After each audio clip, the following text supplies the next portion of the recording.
ठीक है बच्चों, अब देखो ये क्वेश्चन नंबर 1 है। क्वेश्चन नंबर 1 में क्या बोल रहा है, find the greatest and least number in the following intervals. ये मैंने ऑलरेडी बता रखा है कि इंटरवल्स और जो सेट्स होता है वो दोनों एक ही चीज़ है, या तो तुम सेट बोल लो या तो तुम इंटरवल बोल लो। ठीक है, तो एक्चुअली इंटरवल क्यों बोलते हैं, ये जब हम लोग सेट चैप्टर पढ़ेंगे ना तो उसमें हम लोग इन डिटेल पढ़ेंगे। ठीक है, बट यहाँ पे अभी क्वेश्चन में क्या बोल रहा है कि इस इंटरवल में या इस कंटिन्यूअस सेट में हमें क्या करना है, सबसे ग्रेटेस्ट नंबर बताना है। एक बार और, जब भी अगर तुम्हें नंबर बोले ना तो वो नंबर किसे रिप्रेजेंट, नंबर हम किसको बोलते हैं, रियल नंबर्स को बोलते हैं।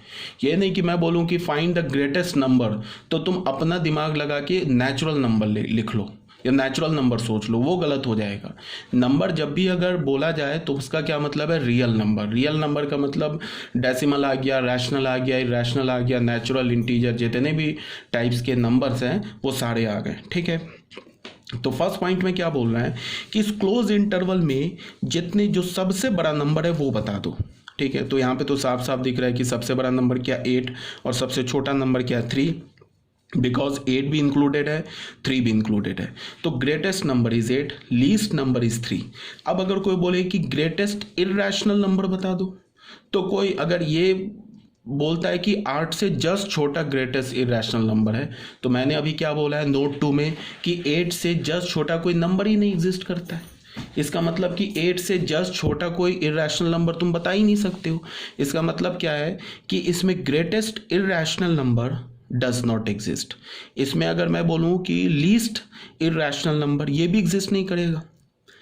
लीस्ट कहाँ पे होगा, जैसे ये जो हमने 3,8 जो सेट लिया है ना, ये 3,8 सेट, अगर मैं इसको रियल नंबर लाइन पे लिखूं तो रियल नंबर लाइन पे क्या होगा, ये तो कंटिन्यूअस सेट है, ये तो ऑलरेडी मैंने बता रखा है कि ये कंटिन्यूअस सेट है। ये मान लो 4 हो गया, ये 5 हो गया, ये 6 हो गया, ये 7 हो गया। तो ये कैसा होगा, यहाँ पे 3 पर क्लोज, 8 पर क्लोज और उसके बीच के सारे रियल नंबर्स आ गए। ठीक है, तो अगर मैं बोलूँ कि सबसे लीस्ट नंबर कौन सा है, तो सबसे लीस्ट नंबर दिख रहा है कि 3 है। सबसे ग्रेटेस्ट नंबर कौन सा है, तो सबसे ग्रेटेस्ट नंबर दिख रहा है 8। अब मैं बोलूँ कि बताओ कि लीस्ट इरैशनल नंबर कौन सा है, तो तुम ऐसे नहीं बोल सकते कि 3 के जस्ट बाद जो नंबर होगा ना वो सबसे छोटा इरैशनल नंबर होगा। ये बोलोगे गलत हो जाएगा। क्यों, बिकॉज 3 के जस्ट ग्रेटर नंबर जो है वो एग्जिस्ट ही नहीं करता है। 8 से जस्ट स्मॉलर नंबर एग्जिस्ट ही नहीं करता है, तो तुम ऐसे तो बोल ही नहीं सकते हो। ठीक है, तो ये तो बात हो गई। अब अगर इसी क्वेश्चन में मैं अगर बोलूँ कि ग्रेटेस्ट, तुमको अगर मैं बोल दूँ ठीक है ग्रेटेस्ट रैशनल नंबर बोलूँ, तो ग्रेटेस्ट रैशनल नंबर 8 है। ये रैशनल नंबर भी है, साथ में ये नेचुरल नंबर भी है। अगर मैं बोलूँ कि लीस्ट रैशनल नंबर, तो लीस्ट रैशनल नंबर 3 है, और लीस्ट नेचुरल नंबर तो वो भी 3 है, बिकॉज जो 3 है वो रैशनल नंबर भी है और साथ साथ में नेचुरल नंबर भी है। ठीक है, तो ये बात हो गई क्लियर। अब आ जाओ सेकेंड में, यहाँ पे क्या बोल रहा है कि इसमें बोल रहा है find the greatest and least number. तो अब जैसे देखो बच्चे, यहाँ पे क्या है कि ये 3 है, ये 8 है। ठीक है, 3 के ऊपर ओपन है, 8 के ऊपर ओपन है। तो इसका क्या मतलब है कि जो 3 नंबर है ना, ये 3,8 इंटरवल में तो आ ही नहीं रहा है ये नंबर। तो इसका मतलब क्या है कि 3 इस इंटरवल में नहीं है, 8 इस इंटरवल में नहीं है। तो मैं अगर तुम्हें बोलूं कि इस इंटरवल में सबसे छोटा नंबर कौन सा है, तो इस इंटरवल में सबसे छोटा नंबर एग्जिस्ट नहीं करता है। क्यों, क्योंकि सबसे छोटा नंबर कोई बोलेगा ना कि 3 से जस्ट बड़ा होगा, तो 3 से जस्ट बड़ा कोई नंबर ही नहीं है। अगर मैं बोलूं कि सबसे बड़ा नंबर कौन सा होगा, तो कोई बोलेगा 8 से जस्ट छोटा होगा, तो 8 से जस्ट छोटा कोई नंबर ही नहीं।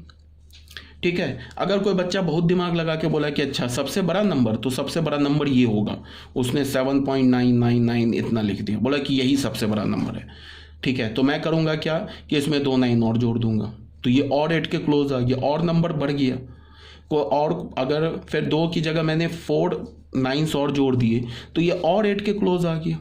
इसका मतलब क्या है कि इसमें सबसे लीस्ट नंबर और सबसे ग्रेटेस्ट नंबर एग्जिस्ट ही नहीं करता है। ठीक है बच्चे, आ रही है बात समझ में। तो ये हो गया हमारा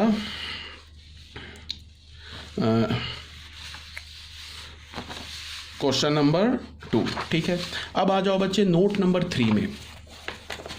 नोट नंबर 3 में क्या है नोट नंबर 3 में है कि plus minus infinity is not a number.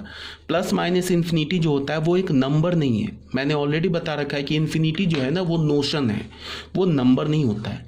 मैंने तुम लोगों को ऐसे बता रखा है कि जैसे जब भी इन्फिनिटी की बात करोगे, जब भी रियल नंबर लाइन पे लिखोगे तो हम ऐसे करके नहीं लिख सकते, यहाँ पे एक पॉइंट बना दिया और बोल दिया कि ये माइनस इन्फिनिटी हो गया, ये पॉइंट बना दिया बोल दिया प्लस इन्फिनिटी, ये गलत हो जाएगा। हम जब भी इन्फिनिटी को नंबर लाइन पे लिखेंगे तो ऐसे लिखेंगे, यहाँ पे माइनस इन्फिनिटी लिखा और यहाँ पे प्लस इन्फिनिटी लिखा, because minus infinity and plus infinity is not a number. Clear है। उसके बाद क्या बोल रहा है, इन interval it occurs if occurs plus minus infinity will always be present with open bracket। Plus minus infinity हमेशा open bracket में ही मिलेगा अगर इंटरवल में आएगा, ठीक है। क्लोज में मिल ही नहीं सकता।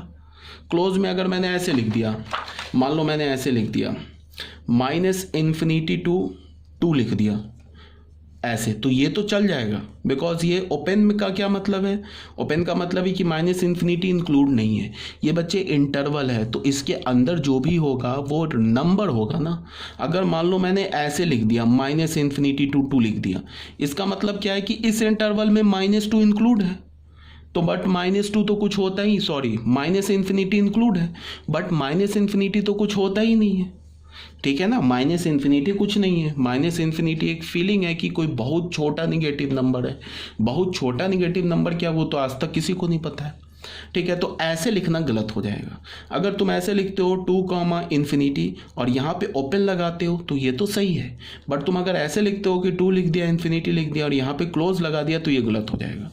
तो by default plus minus infinity always occur with open bracket, हमेशा वो ओपन ब्रैकेट में आएगा, मतलब कि वो हमेशा ऐसे स्मॉलर ब्रैकेट में होगा। क्लियर है ये बात। अब यहाँ पे क्या बोला जा रहा है बी पॉइंट में, 1/0 is not is equal to infinity. 1/0 जो होता है वो इन्फिनिटी के इक्वल नहीं होता है, ठीक है। बहुत बच्चों की आदत होती है 1/0 को इन्फिनिटी बोलना, ठीक है। और 1/0 जो होता है एक्चुअल में अनडिफाइंड होता है। फिर plus minus infinity is just a notion, it is not a real number. Clear है। सी पॉइंट में आ जाओ। 1/इन्फिनिटी भी बहुत बच्चों को आदत होती है, वो क्या बोलते हैं 1/इन्फिनिटी इज 0, जो कि रॉन्ग है। 1/इन्फिनिटी क्या है, इन्फिनिटी कुछ नहीं है। यहाँ पे क्या मैंने बोला कि इन्फिनिटी कुछ नहीं है, तो 1/इन्फिनिटी कुछ कैसे आ जाएगा। 0 तो कुछ है ना, 0 तो एक नंबर है ना। मैंने बोला कि इन्फिनिटी तो कुछ है ही नहीं, ठीक है। तो 1/इन्फिनिटी कुछ कैसे आ जाएगा, 0 तो कुछ है ना, ये एक रियल नंबर है, तो इसका मतलब 1/इन्फिनिटी is not equal to 0। Clear है बात। तो अब कोई बच्चा बोलेगा कि 1/इन्फिनिटी अगर आ गया मैथमेटिक्स के इक्वेशन में तो हम क्या करेंगे, तो मैं बोलूँगा कि कहीं आएगा ही नहीं, ठीक है। तुम कुछ भी सॉल्व कर लो, कैसे भी क्वेश्चन सॉल्व कर लो, दुनिया का कोई भी मैथ्स का इक्वेशन सॉल्व कर लो, 1/इन्फिनिटी नहीं आ सकता है किसी भी मैथमेटिकल इक्वेशन में। और अगर आ रहा है 1/इन्फिनिटी तो इसका मतलब तुमने कोई स्टेप जो है गलत किया है, ठीक है। तो ये हो गया हमारा नोट नंबर 3।